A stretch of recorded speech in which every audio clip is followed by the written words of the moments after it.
Cela a été dit par les personnes qui m'ont précédé, par les ouvriers et les salariés. Aujourd'hui, il faut bien montrer du doigt qui est coupable dans cette situation. Lorsqu'il y a plus d'1 milliard de dividendes qui sont versés, lorsqu'il y a un programme de rachat d'actions qui lui aussi prévoit 1 milliard de rachat d'actions, eh bien il est clair que lorsque dans cette situation on décide de supprimer des emplois, on se comporte comme des voyous.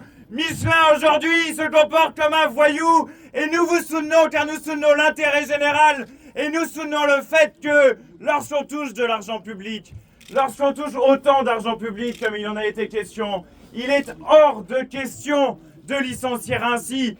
Première chose, si une entreprise verse des dividendes, elle ne devrait pas avoir le droit de licencier. Parce que les actionnaires, eux, ils peuvent se passer de dividendes. Mais vous, et vous le savez très bien, vous ne pouvez pas vous passer de vos emplois. Et c'est de ça dont il faut qu'ils se rendent compte une bonne fois pour toutes. Et avec le groupe Insoumis, hier, on a déposé une commission d'enquête qui va dans le sens aussi de celle des Verts. Et donc on va bosser tous ensemble. Parce que tous ensemble, on va être plus forts pour vous défendre. On va être à chaque étape de la lutte avec vous toutes et vous tous.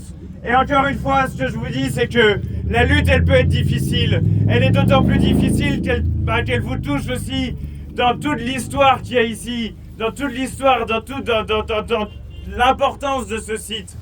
Mais qu'il n'y a pas de fatalité, que la lutte, elle peut l'emporter. Moi, je viens de Brest, c'est la Sobrena, le combat qu'ils ont mené là-bas pendant 1 an, il a été difficile. Mais à la fin, ils ont sauvé les emplois. Donc vraiment, courage les camarades, courage à vous, courage pour la lutte. On vous soutient jusqu'au bout.